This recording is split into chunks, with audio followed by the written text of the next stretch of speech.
다운라이트는 아무거나 써도 되는 건가요? 다운라이트 설명하기 전에 오늘 계속 나오게 될 다운라이트가 뭔지부터 한번 알아봐야 할 것 같아요. 천장에 매립되어서 돌출되지 않은 형태의 조명을 다운라이트라고 하고, 통상적으로는 이렇게 원형의 매립 조명을 이야기합니다. 이런 다운라이트에도 종류가 정말 많은데 먼저 이 두 개를 구분할 줄 아셔야 합니다.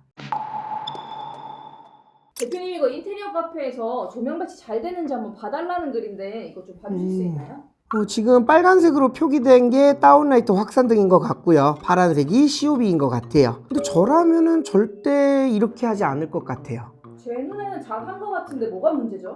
일단 주방을 보면 냉장고 앞에 파란색 조명은 없어도 될 것 같고요. 거실에도 지금 사방으로 3개씩 다운라이트가 사면에 다 박혀 있는데 이것도 저희 기준에서는 좀 많아요. 입구방 2개에 붙박이장 앞에 있는 파란색 조명도 붙박이장 앞에 있을 이유가 전혀 없어요. 왜 붙박이장 앞에 조명이 필요할까요? 그럼 조명 배치 기준 같은 게 따로 있나요? 당연히 있죠. 조명 배치 다들 어려워하시는 것 같은데 이 기준만 확실하게 이해하시면 됩니다. 조명의 대칭만 생각하고 무지성으로 조명을 넣다 보면 천장이 벌집이 되고 일명 활주로가 될 수도 있어요. 오늘 제가 다운라이트 조명 어떤 걸 쓰면 좋을지, 어디에 몇 개나 넣어야 할지 전부 알려드릴게요. 꼭 끝까지 시청하시고 효율적인 조명 배치의 공식을 얻어가시기 바랍니다. 20평대든 30평대든 아니 40평대도 마찬가지예요. 조명 배치는 이 원칙을 기억하시면 됩니다. 여기는 제가 아주 예전에 진행했던 25평 아파트의 3D 도면이에요. 일단 거실은 아트월과 소파 자리 양 끝으로 2인치 다운라이트를 2개씩 그룹 지어서 4군데에 배치했어요. 이게 제일 기본이 되는 조명의 배치입니다. 평수가 커져도 이 원칙은 똑같아요. 다운라이트 2개의 간격은 2인치 기준으로 15cm, 3인치를 기준으로 했을 때 18cm 정도가 가장 예뻐요. 벽에서는 35cm 정도 떨어져서 조명을 배치하시면 되고요.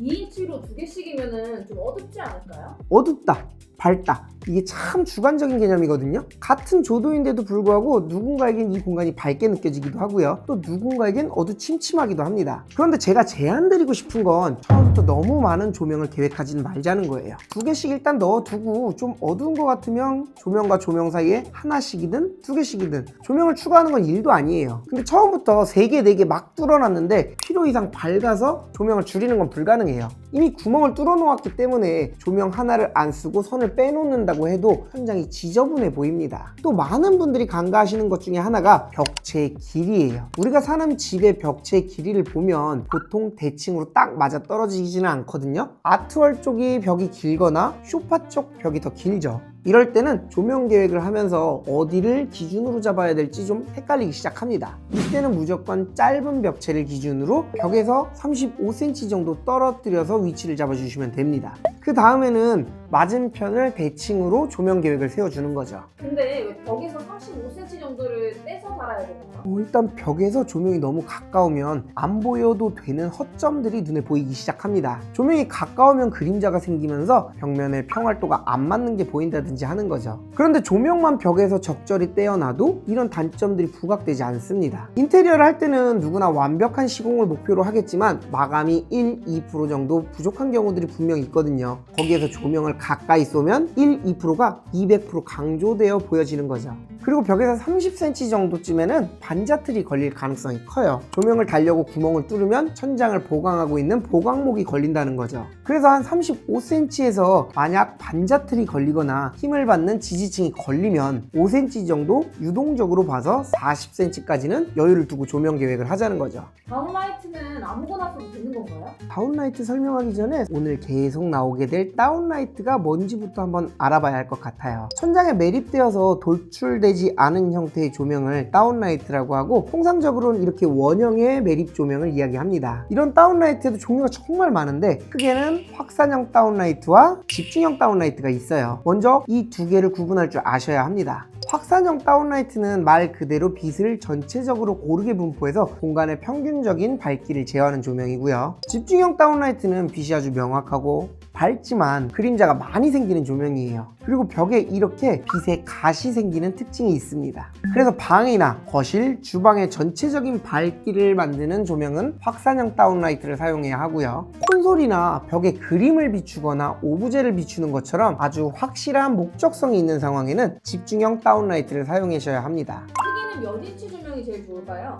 저는 원래 이렇게 3인치 조명을 고집했어요. 3인치가 한 7cm 정도 되거든요. 이게 구멍을 뚫어놓고 작업자가 손을 집어넣었을 때 벽지를 손상시키지 않을 수 있는 최소한의 사이즈이고 조도 확보도 확실해서요. 그런데 요즘은 디자인적인 완성도가 더 중요해서 2인치 다운라이트를 많이 사용하고 있어요. 3인치보다 조도 확보가 어렵긴 하지만 커튼 박스마다 간접 조명도 있고 아까 말한 것처럼 필요하다면 준공 이후에 2인치 다운라이트를 더 늘려서 조도 확보를 하면 되더라고요. 간접 조명은 어떻게 배치해야 되나요? 천장에 등박스가 있다면 간단한 목공 작업만으로도 간접 등박스를 만들 수 있어요. 이렇게 만들어진 간접 조명은 공간 조도를 확보하는데 확실히 유리하죠. 근데 별도의 목공 작업 없이도 간접 조명을 만들 수가 있어요. 방이나 거실에 크던 작던 샤시는 무조건 있고 이 샤시 앞에 커튼 박스가 있잖아요. 거기에 간접 조명을 시공하면 되는 거죠. 그리고 대표적인 간접 조명으로는 여기 보이는 T5 조명이 있어요. T5는 사이즈가 30cm 단위로 나와서 빛에 공백이 생기고 조도가 너무 밝아서 고급 공사에는 적합하지 않다는 지적도 있는데 요즘은 40cm 유닛이 있어서 잘 조합만 하면 빛 공백을 충분히 줄일 수 있고 밝기가 충분하다는 게 저는 이게 굉장히 큰 장점이라고 생각합니다. 전체 조도를 잡는 다운라이트는 점점 그 크기가 작아지고 아예 다운라이트가 없는 공간을 계획하기도 하는데 간접 조명이 충분히 밝다면 공간 내부에 부족한 조도를 채워줄 수 있다는 거죠. 그리고 이렇게 연결 분해도 아주 쉬워서 누구나 쉽게 교체가 가능하다는 게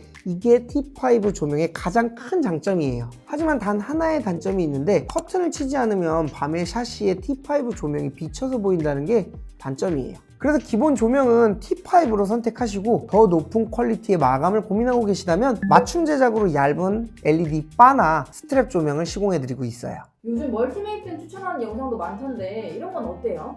멀티메이트는 아까 제가 이야기한 집주명 조명 중에 하나예요. 빛이 명확하고 그림자가 생기는 조명이라 벽에 그림을 비추거나 콘솔에 포인트 조명으로 사용하고 때로는 복도에 벽을 밝혀서 반사광으로 조도를 만들어내기도 해요. 드레스룸에 사용할 때는 커튼박스 간접 조명과 가구 내부의 간접 조명까지 충분한 필요한 조도를 확보하고 나서 포인트 개념으로 넣어주시면 좋아요. 라인이나 마그네틱 조명 설치할 때 주의사항은 없나요? 라인 조명은 거실과 주방을 가로질러서 시공할 경우에 두 개의 공간을 하나의 선적 요소로서 연결시켜주고 꺾임 없이 곧게 뻗는 스타일의 조명 계획을 추천합니다. 그런데 하나 주의할 점이 있다면 하나의 라인 조명에서 거실과 주방의 스위치를 따로 나눠서 켤 수 있도록 계획하고 이걸 홍보하시는 분들이 많이 계시는데 저는 이게 고장난 것처럼 보여서 별로더라고요.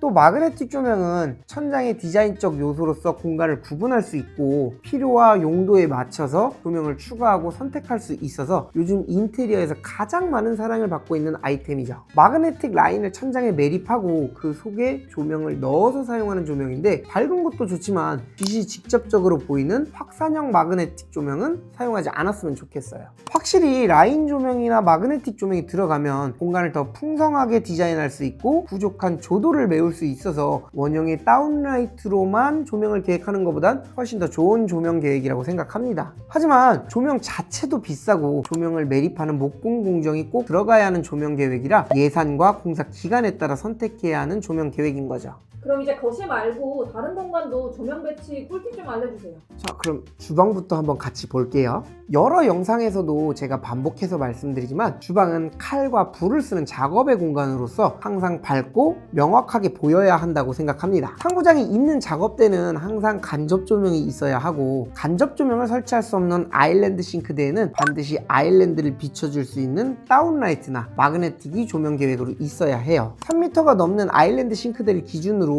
그림자가 생기지 않는 확산형 2인치 다운라이트가 최소 3군데 총 6개의 다운라이트가 아일랜드 싱크대를 고르게 비춰줘야 합니다. 식탁 조명은 완전히 취향 차이이기 때문에 펜던트 조명도 좋고 다운라이트나 이런 실린더 형태의 조명도 좋아요. 하지만 한번 식탁 등의 위치가 잡히면 식탁의 위치를 움직이거나 방향을 바꿀 수 없기 때문에 조명의 형태보다도 위치 선정이 더 중요해요. 그리고 마지막으로 주방 가구 속 조명 계획을 잘 잡아야 합니다. 요리를 할 때는 하부장이나 상부장에 조명을 따로 켜고 끌 수 있기 때문에 별도의 조명 계획 없이 다운라이트를 사용하면 되고 유리장식장이나 셀프바 같은 장에는 조명 스위치를 따로 달아서 사용하면 되죠. 그런데 팬트리장이나 간식을 넣어놓는 장은 가구 내부에 조명 계획이 반드시 있어야 합니다. 저희 집이 이 조명 계획이 없었기 때문에 밤에 간식 하나 몰래 꺼내 먹으려면 주방 조명을 다 켜야 해요. 침실에 필요한 조명 배치도 제가 딱 정해드릴게요. 안방이나 작은 방에는 부족한 조도는 역시 아까 말씀드린 커튼박스 간접 조명으로 확보하고, 가구 계획에 따라 조금씩 다르겠지만 기본적으로 방에는 각 모서리마다 다운라이트 2개씩 총 8개를 계획합니다. 방이 길거나 공부를 하는 공간이라면 중간에 2개씩 양옆에 더 넣어줘서 총 12개로 조명 계획을 하고, 그래도 부족하다면 양옆에 하나씩 더 뚫어서 3개를 한 조로 조도를 확보하면 됩니다. 그리고 이게 아주 중요한데, 집에 아기가 있다면 다운라이트는 가급적 켜지 말고 커튼박스 간접 조명을 활용해 주세요. 요람에 눕히거나 기저귀를 갈 때 아기들은 천장에 켜놓은 조명을 무의식적으로 보게 되는데, 조명을 직접적으로 눈으로 보는 게 성인이 봐도 눈이 부신데 아기들은 이때 조명에 의해서 시력이 많이 망가집니다. 꼭 아기나 자녀 방이 아니더라도 침대의 위치가 정해져 있다면 침대에 누웠을 때 조명이 눈과 직접적인 간섭하지 않도록 1m 이상 띄워서 조명을 계획해 주세요. 제가 상담할 때 굉장히 자주 하는 말인데, 화장실 조명은 밝으면 분명 부부싸움을 하게 됩니다. 지저분한 게 너무 많이 보이거든요. 물론 화장실은 위생적이어야 하는 공간입니다. 그런데 역설적으로 물을 사용하는 공간이기 때문에 곰팡이도 있고요, 머리카락이 다른 곳보다 더 많이 보입니다. 그래서 더 섬세한 관리가 필요한 것도 맞아요. 하지만 우린 가끔 눈을 흐리게 떠야 할 필요도 있어요. 화장실 조명 계획은 3개 이상의 스위치를 만들지 않아요. 보통은 화장실 콘크리트 벽에 세로형 스위치 박스가 정해져 있고, 이걸 바꾸려면 벽을 5cm 이상 돌출시켜야 해요. 세로형 스위치를 그대로 사용한다면 3개 이상의 스위치를 넣을 수가 없어요. 물론 이렇게 세로 4구 스위치도 있지만 디자인과 색상이 한정적이라서 3구 스위치를 기본으로 하게 되는데, 환풍기에 따라 조명 계획이 바뀌기도 합니다. 슈젠트나 제로크 H처럼 복합 환풍기는 전열로 시공하고 리모컨으로 제어하기 때문에 3개의 스위치를 온전히 조명으로만 사용할 수 있고, 일반 환풍기는 스위치로 작동하니까 1구는 환풍기로, 나머지 2개는 스위치 조명으로 사용합니다. 1번 스위치는 변자 가운데 2인치 다운라이트와 샤워 수전 앞에 40cm 정도 떨어진 곳에 2인치 다운라이트 1개, 총 2개의 다운라이트를 첫 번째 스위치로 배정하게 되는데, 여기서 시공되는 다운라이트는 집중형 다운라이트로 해도 좋아요. 2번 스위치는 거울장 하부 간접이나 천장이나 기타 간접 조명으로 사용되게 됩니다. 여기서 환풍기에 따라 스위치를 분리하기도 하고 하나의 스위치로 함께 사용하기도 하고요.